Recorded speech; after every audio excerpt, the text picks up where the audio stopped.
यदि ठीक से सुन ली तो कभी गरीब नहीं रहोगे। जय श्री कृष्ण।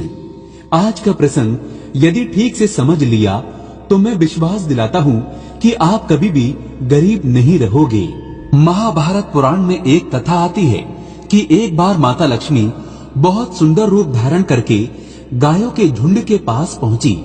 एक सुंदर रूप वाली नव युवती को देखकर गायों ने पूछा, हे देवी, तुम कौन हो और कहां से आई हो? तुम तो इस पृथ्वी की सबसे सुंदर स्त्री जान पड़ती हो। सच सच बताओ, तुम कौन हो और हमारे पास क्यों आई हो? गायों के इस प्रकार पूछने पर देवी लक्ष्मी ने अपना परिचय दिया और कहा कि हे गायों, सारा जगत मेरी कामना करता है। दुनिया में मैं लक्ष्मी के नाम से प्रसिद्ध हूँ। इस समय मैं दैत्यों को त्याग कर आ रही हूँ, क्योंकि वे आचार भ्रष्ट हो गए थे, हिंसा पर उतर आए थे, निर्दोष पशुओं को मार मार कर खाने लगे थे, वृद्धों का सम्मान करना भूल गए, बच्चों को उल्टे संस्कार देकर चरित्रहीन बना रहे थे, स्त्रियों को बेवजह परेशान करते थे, हर समय घरों में कलेश मचा रहता था, तामसिक भोजन खाकर सारे दिन सोते रहते थे, एक दूसरे को गालियां देना, मारना पीटना शुरू कर दिया था, बेधन का दुरुपयोग करने लगे थे, धन के बल पर निर्दोष प्राणियों पर जोर दिखाने लगे थे, वैश्याओं का संग करने लगे थे।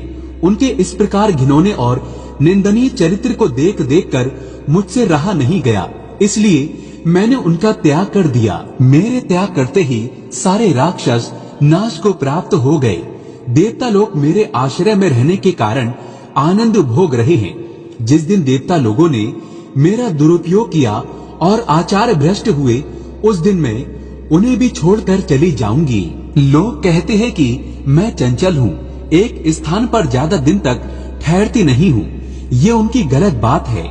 मैं तो एक स्थान पर बहुत दिन तक ठहर सकती हूँ, पर मुझे अपने पास अधिक दिन तक रोकना उन्हीं के हाथ में होता है। यदि वे मेरा सही रूप से उपभोग करेंगे और धर्म का पालन करते हुए अपना जीवन यापन करेंगे, बेवजह के झगड़ों में नहीं पड़ेंगे, घर में प्रेम बनाकर रखेंगे और मेरा कुछ हिस्सा शुभ कर्मों में भी व्यय करते चलेंगे, निर्दोष बेजुबान पशुओं की हिंसा नहीं करेंगे, तो मैं उनके पास बहुत लंबे समय तक रहती हूँ। जिस दिन से वे अन्याय के कार्यों में पड़ जाते हैं, व्यसनों में पड़ जाते हैं, उस दिन से मैं उनसे दूर हो जाती हूँ। जिनके शरीर से मैं निकल जाती हूँ, वे नष्ट हो जाते हैं, और जिनके शरीर में मैं प्रवेश कर जाती हूँ, वे पुष्ट हो जाते हैं। धर्म, अर्थ और काम बिना मेरे सहयोग के सुख नहीं दे सकता। हे गायों, यही मेरा प्रभाव है। सारी दुनिया को चलाने के लिए मेरा योगदान बहुत बड़ा है।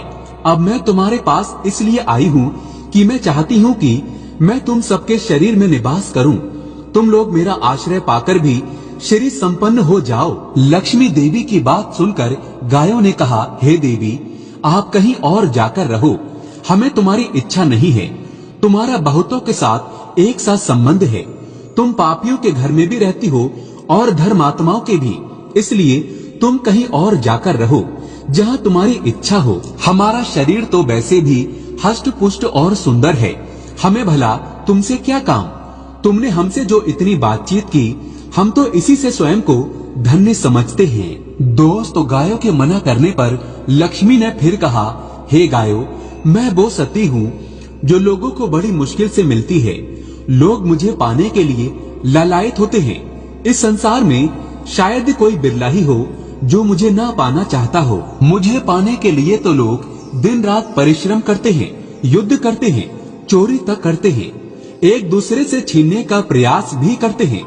मुझे पाने के लिए लोग सगे भाइयों से, माता पिता से भी विरोध कर लेते हैं। मेरे लिए लोग घर परिवार को छोड़कर परदेश में पड़े रहते हैं, फिर भी मैं उनकी इच्छा के अनुरूप उन्हें नहीं मिल पाती।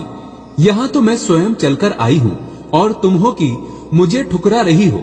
आज मुझे मालूम हुआ कि बिना बुलाए किसी के पास जाने से अनादर ही होता है। फिर भी मैं तुमसे आग्रह करती हूँ कि मुझे अपने पास रहने दो, मुझे अस्वीकार मत करो। देखो, इस चराचर त्रिलोकी में कोई भी मेरा अपमान नहीं करता है। मित्रों, लक्ष्मी की बात सुनकर गायों ने कहा, हे देवी, हम आपका अपमान या अनादर नहीं कर रहे, हम तो केवल आपका त्याग कर रहे हैं, वो भी इसलिए कि तुम्हारा मन बड़ा चंचल है, तुम कहीं भी जाकर नहीं रहती। गायों ने कहा, यदि आने वाले समय में यदि तुम हमारा त्याग करके चली गई तो इस दुनिया के लोग बड़े स्वार्थी और लालची हैं, वे हमें पाने की बजाय हमारा त्याग करने लगेंगे। फिर उस समय हम कहाँ जाएंगे? फिर तो हमारी दुर्गति हो जाएगी। लोग अपने घरों में भी नहीं रखेंगे और जंगलों में भी नहीं रहने देंगे। फिर वो कौन सा स्थान होगा जहाँ पर हम चैन की सांस ले पाएंगे? दुष्ट हत्यारे लोग हमें और हमारे बच्चों को पकड़ पकड़ कर काट काट कर खा जाएंगे। जो लोग हमारे पालन पोषण करने वाले होंगे वो ही हमें पालने से कतराएंगे। लोग हमारी रक्षा का ढिंडोरा तो पीटेंगे, पर कोई अपने घर में रखकर हमारा पालन पोषण नहीं करेगा। उस समय हमारी दशा बद से बदतर हो जाएगी। इसलिए आप हमसे दूर रहो, हम जैसे तैसे अपना जीवन जी लेंगे, क्योंकि दुनिया के लोग हमारे अंदर जब तक आपके दर्शन करेंगे तब तक ही वे हमारी कदर करेंगे। आपके जाने के बाद कोई हमें नहीं पूछेगा, फिर हम तुम्हें लेकर क्या करें? गायों के इस प्रकार मना करने पर लक्ष्मी ने कहा, हे गायों, तुम सदा दूसरों का आदर देने वाली रही हो। यदि तुम मुझे त्याग दोगी तो सारे जगत में मेरा अनादर होने लगेगा, इसलिए मेरा सम्मान रख लो। मैं स्वयं चलकर तुम्हारे पास आई हूँ, मुझ में कोई दोष नहीं है, मैं तुम लोगों की सेविका हूँ। ये जानकर मेरी रक्षा करो, मुझे अपनाओ। तुम हमेशा सबका कल्याण करने वाली हो, तुम पुण्यमयी पवित्र हो। मुझे बताओ, मैं तुम्हारे शरीर के किस भाग में निवास करूं? लक्ष्मी के बार बार निवेदन करने पर गायों ने उन्हें लौटाना उचित नहीं समझा और उन्होंने कहा, हे देवी लक्ष्मी, हम तुम्हें एक शर्त पर स्वीकार करते हैं। तुम हमारे अंदर जब तक चाहो रहो, यदि हमें कभी छोड़कर जाओ भी तो हमारे गोबर और मूत्र में हमेशा बनी रहना, क्योंकि हमारी ये दोनों वस्तुएं परम पवित्र हैं। लक्ष्मी के बार बार निवेदन करने पर गायों ने उन्हें लौटाना उचित नहीं समझा और उन्होंने कहा, हे देवी लक्ष्मी, हम तुम्हें एक शर्त पर स्वीकार करते हैं। तुम हमारे अंदर जब तक चाहो रहो, यदि हमें कभी छोड़कर जाओ भी तो हमारे गोबर और मूत्र में हमेशा बनी रहना, क्योंकि हमारी ये दोनों वस्तुएं परम पवित्र हैं। ये तो हम जानते ही हैं कि तुम्हारे जाने के बाद लोग हमारा त्याग कर देंगे, परंतु हमारे गोबर और मूत्र में यदि तुम बनी रहोगी तो लोग इनका उपभोग करके लाभ अर्जित कर लेंगे। लक्ष्मी ने कहा, धन्य भाग्य है हमारे, जो तुम लोगों ने हमें अपने अंदर प्रवेश करने का अवसर दिया। तुमने मेरा मान रख लिया, तुम्हारा कल्याण हो। तुम्हारे गोबर और मूत्र में मेरा सदा वास रहेगा। मित्रों, आज भी गाय का गोबर पवित्र और धन प्रदान करने वाला होता है। जो लोग गौ पूजा करते हैं, गौ सेवा करते हैं, उनके घर सुख शांति हमेशा बनी रहती है, कभी धन की कमी नहीं होती। लेकिन हमेशा याद रखें, मन में आपके लालच कभी ना हो।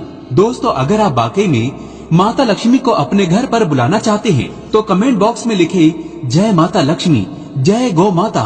गौ माता के लिए एक लाइक तो बनता है।